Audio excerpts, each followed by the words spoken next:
right here, 95th, Juniper. The land of the Grape Street. It's 9-5 Grape. I'll show y'all around.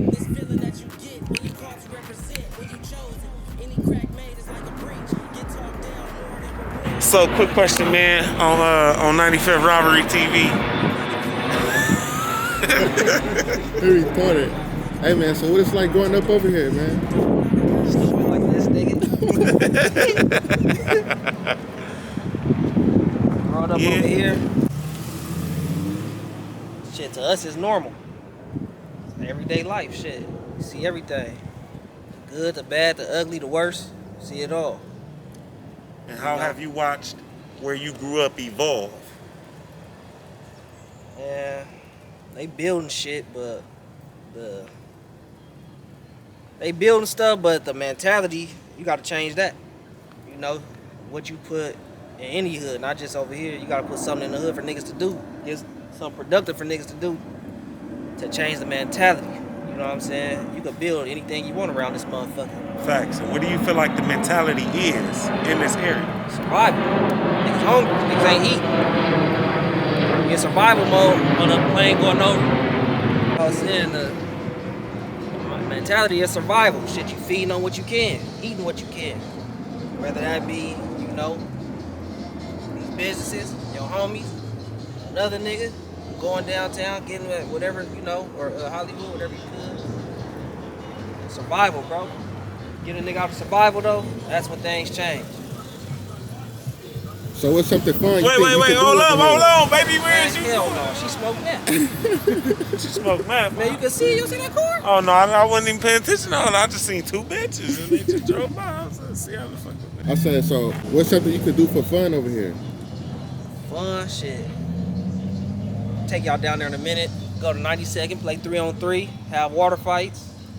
Go to the pool, go to Ted Watkins, was formerly known as Will Rogers. Go to the pool, play basketball, all kind of shit. You know, water fights. That goes for the same for you? Yeah, I mean, shit. For the most part, yeah.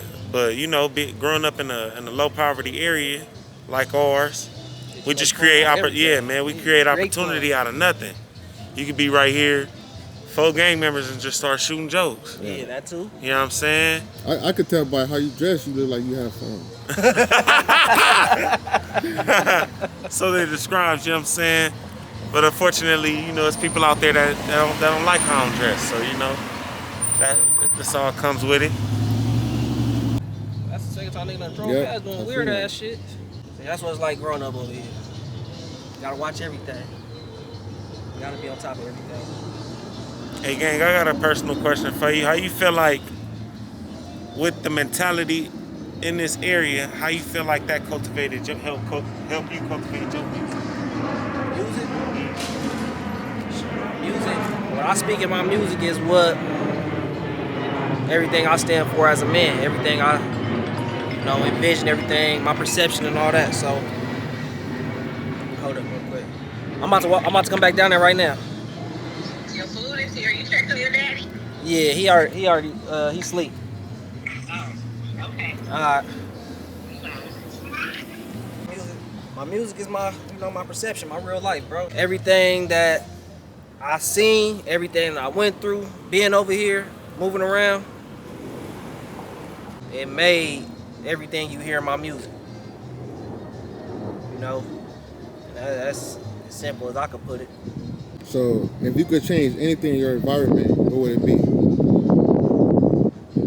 Again, a mentality. And I think you do that by opportunity. Providing somebody with opportunity. Get out of the state of survival. Get out of the state of struggling to meet the bare minimum. You know, when you got motherfuckers gas $5 a gallon and a motherfucker makes $16 an hour, $10 an hour, whatever it is, the minimum wage is now. It's kind of hard to want to stay on the straight and narrow. It's kind of hard to. Generally, it's hard to maintain. It's hard to maintain. You feel me? So to change the mentality, to provide people with opportunity, that'll give a nigga or anybody, not just niggas, that'll give somebody, that'll change. That'll provide change. You have to do it to change. What would you consider about having a child growing up how you did? My shit wasn't the worst, but it wasn't the best. So I would try to minimize the worst. You know, minimize sin. Again, going through survival like I went through. Like I had to see my moms and pops, you know, my pops paying chances to feed me and my siblings. My mom, you know, working overtime, working hella jobs, working late to provide for us, you know, try to keep myself out of survival, keep my kids having to take the same chances and risks I even took myself to, you know, provide for myself, provide for my family. You feel me? And I see down the street, it's the Jordan Down Projects. How do you feel about them tearing that down? I mean,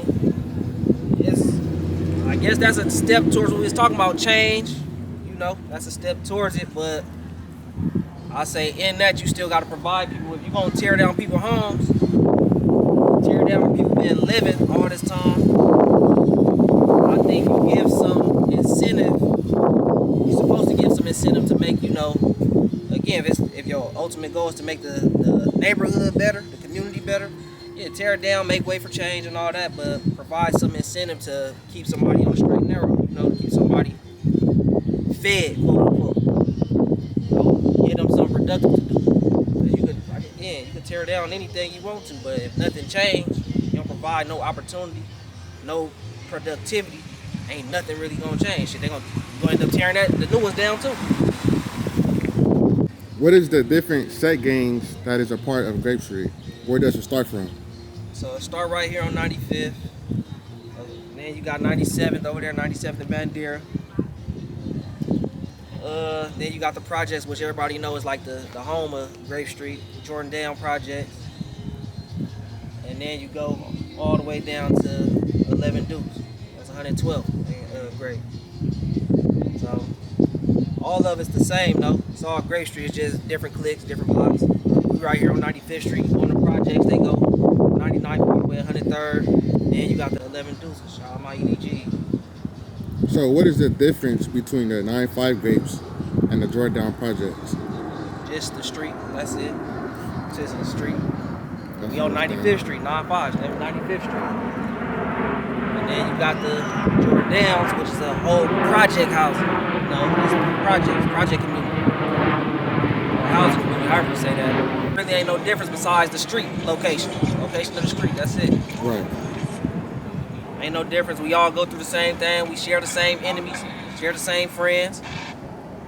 Shit, we go to school with them, they go to school. It's all the same thing. All under one, you know, all under one roof, one umbrella. It's a different street. So, speaking of enemies, what are you guys' top rivals? You got number one, my opinion, number one is the Bonniana Watts. Then you got the PJs, PJ Watts Crips. Then you got the Hacianas, Bloodhood. You got the East Coast is the Crip Hood. You got the Florences. Shit, that about it. Then you got the Fudge Towns. You got, man, most hated game. So it's a lot. You got the Fudge Towns, the 10 lines. It's a whole lot of shit. It's a whole lot of. We'll be talking all day. All my run-ins with any enemy, so-called enemy and all that, I ain't never had like no heated or like no melees or nothing like that. All mine's been cordial. Now, of course, all mine's been one-on-one interactions. I've never been outnumbered or us outnumber them. All mine's been even numbers or one-on-one. So, you know, more times than not, he keep passing by. This shit ate up. You know, people be,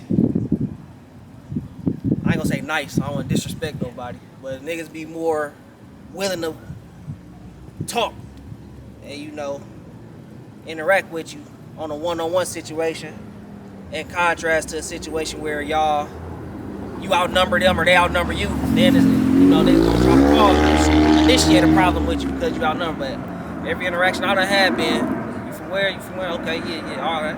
And then we talk like men, and that be the end of it. Shit, man, this man right here done been in a situation where it was a, 2-on-2? situation, 2-on whatever, and they kept it cordial. We was keeping it cordial, but we was with whatever. Yeah, And we, a lot of them us cases and where, them, spoke like men, you know? but at the same time, when it's like, it could be a hard checking thing too, like, or it falls into that spectrum, because a lot of people just know, like, man, this ain't even the kind of situation I want to stir up, because, man, you know what I'm saying, it's out of my favor, you know what I'm saying, so they just stand down, like, look, man, it ain't gonna be that today. Or niggas just be on some grown man shit. Yeah. You know, nigga, I want to make it home, you want to make it home, so let's make it home. It all go about how you come off respectful. Yeah. If you come off respectful, And sometimes we got those cases where, you know, sometimes we gotta run a nigga up out of there. See, that's the thing. Look, And we ain't looking for no problems. And it We be ain't running from unfortunate, no but- problems. We don't look to start no problems, but we ain't running from them if they present themselves. You know, we gonna handle ourselves just as the next man should. Accordingly is what they like to say. Exactly. We like to deal with shit accordingly. Exactly. You know what I'm saying?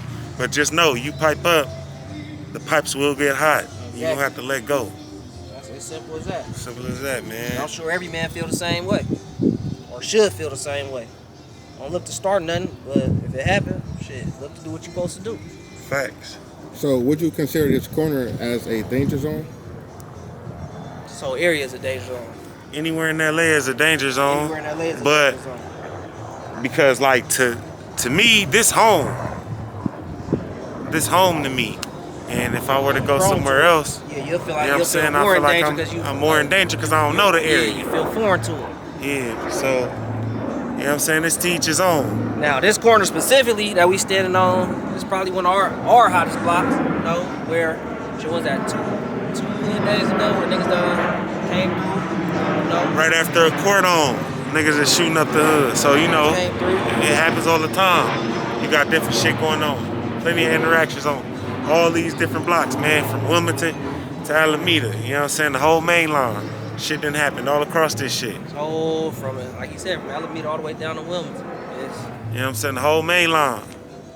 you know, You know what I'm saying? So, it can go down whenever. why you supposed to stay on point. So Yes, sir. what would everybody want to talk about is the 1090 and 03 Guido situation. How do you guys feel about that? Me personally, I feel if the man told, you know, handle it how it's supposed to be handled. Handle it accordingly. Present the paperwork first. Present the paperwork, the court-appointed paperwork, or however you say that. Present that, and then handle it accordingly. I don't think it needs to go to the internet if it's, you know, that. It don't need to go to the internet. Handle it how you would the next nigga that's not a known rapper. You know what I'm saying? Now, if it's no paperwork presented, then regular scheduled program. Let that man do what he supposed to do. You know, live his life. He got kids and shit like that. He got a career he trying to take care of. You know, so. Yeah, I piggyback off what my dog said. I feel like if it's any plan involved, like, you know, personal agendas, then let that shit be. You know what I'm saying? If it's real paperwork being presented, present that as a hood and deal with it accordingly. Exactly. You know what I'm saying? That's how I feel. Just keep it off the internet, because when you do it on the internet and when you addressing politics on the internet, you gotta ask, man, is it genuine the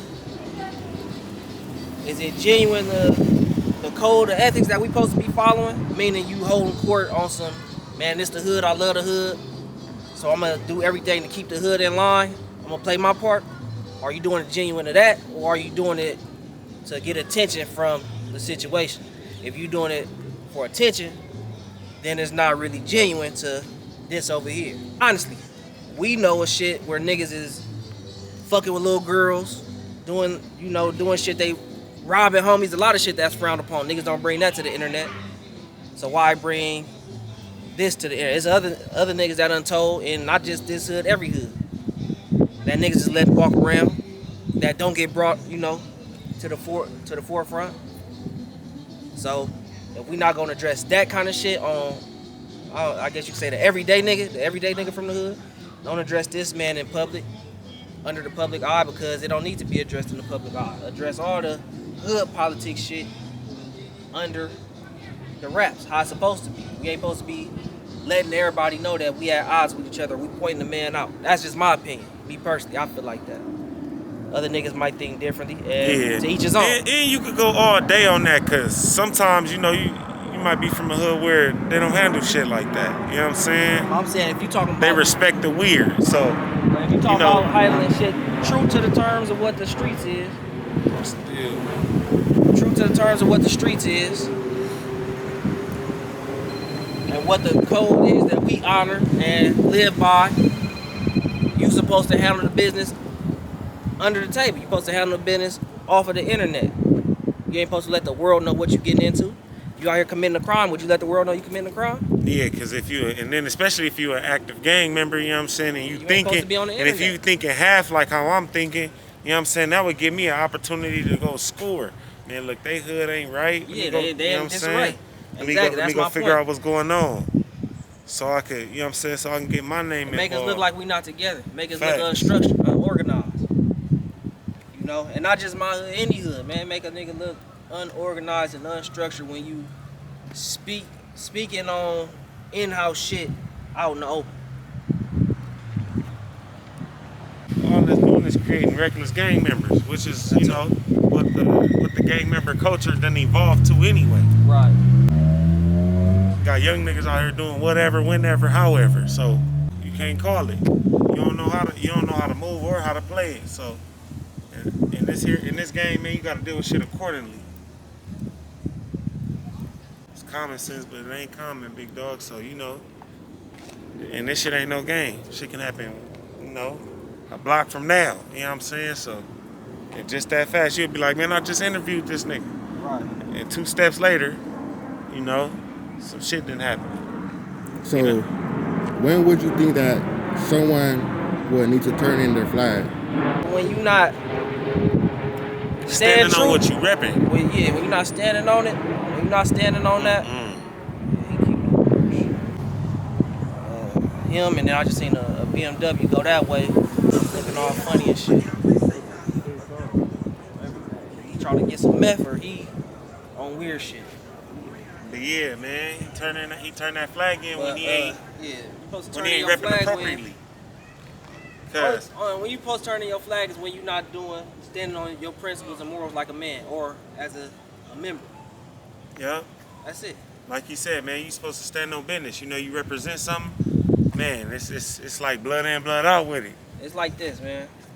If you make a vow to something, that be to go get you some money, marriage, your kids, gang shit, any of that.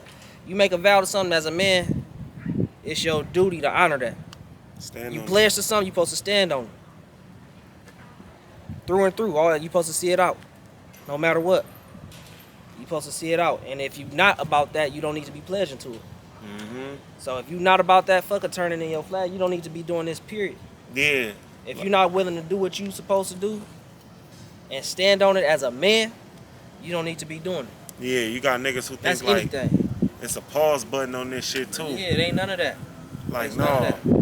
Once you catch yourself representing one of these streets, man, you chose up. You chose your life. So you supposed to honor whatever it is you chose. Because even the innocent gotta choose, and it ain't even their choice to be choosing, because they ain't even want to choose. But they had to choose somehow. Because they done got caught in the politics, man. And that's the cold part about the game, man. Right. It's politics to this and shit. Guess what? That's part of the good, bad, and the ugly that come with this shit. So if you not with it, if you not willing to accept the good, the bad, the ugly, and the worst of any situation, you don't need to be committing to it. You don't need to be committing to it. And niggas think this shit checkers. This shit chess, man. Niggas seeing shit all across the board. Whether it's your oppositions, even homies. You know what I'm saying? Cause y'all like Crips in the bucket. Niggas, every nigga trying to, you know what I'm saying, trying to climb out. So when you got all that adversity, you know what I'm saying, it's you know, a lot of people can't manage it and they can't deal with it. And that's where, you know, the whole niggas flags and, you know, Crip cards and shit like that get took, cause they can't manage it. All the shit that they done threw on their plate. Yeah, thinking that it was cool to stay. Exactly, thinking that they was built for this, but you wasn't built like that. And it's only a matter of time. The thing is, a nigga know initially from the gate what he is built for and what he ain't built for. If your heart start racing and thumping and shit, you get nervous, you a wreck. When when it ain't even gotta be street shit. When a melee might be happening or this and that might be happening and your heart start pounding, that means you're not good under pressure, bro. That means it's not for you. Regular shit, if your heart is just pumping and shit, when your adrenaline gets to pumping too fast to where you just uncontrolled, you know, you don't need to be doing whatever it is you're doing. If you can't take that kind of pressure, if you can't take that kind of anxiety, you need to stop doing whatever it is that you're doing. You ain't supposed to be hanging out no more. You're not supposed to be a part of this. This shit is a brotherhood, bro. I mean, as far as I look at it like this, I don't look at it as no gang banging shit. These niggas is my brothers. These niggas is niggas Facts. I fuck with the long way, who niggas I've known since kids. Me and this man's in the same daycare together. His mama is like my auntie. So I don't look at it from no standpoint of gang banging and all that. I look at it as a standpoint of this is family. You know what I'm saying? It's a family situation. And then what they got to factor about all this shit is it's gang banging everywhere, my man. It's just they got different political names for the shit. You know what I'm saying? When you go to college, it's gang banging. They just call it fraternities and sororities. Right. You know what I'm saying? And in if the you violate NBA. that, guess what? If you violate their rules, you can't be part of the fraternity or sorority no more. That part. You got a union at your job. If you violate the terms and rules of that job or that union, you can't be a part of the job or the union no more. Yeah. Like if you're a construction member. The police force, all that shit. You're a part of a different local and shit like that. So it's gang banging everywhere, man. It's just on how the term is being used. Yeah, the stop sign all the way back there. You know what I'm saying? Yeah. So at the end of the day, it's every man for themselves with this shit. You know what I'm saying? That's where it get fucked up at, because it's every man for himself. Yeah, like it get tricky because it's supposed to be family oriented or some kind of family. And everybody underneath one umbrella under one code. But you know, now when you got reckless gangbanging implemented into the structure, you know what I'm saying? It fucks up the whole program. Right. Because you know we all was in line, and then now you got everybody outside the line. We scattered.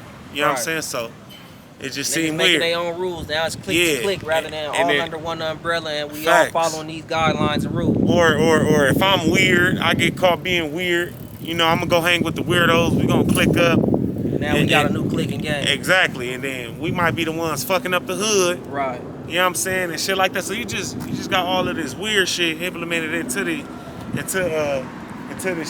And nowadays you just want to simplify this shit and stick to a code, man. Know what you believe in and stand on that. That's it. To the end. Now we're gonna take y'all down. We can hit Anzac first and then work our way back up. We're gonna take y'all down to Anzac, then we're gonna walk y'all to Hickory. Then we're gonna come back down, we're gonna show y'all the stores, just show y'all the neighborhood, man. Facts, man. Lost more than I won, but I made them wins count. Got my first quarter pound, flipping ounces. Pick a carrier, I send it through the mail. A flight to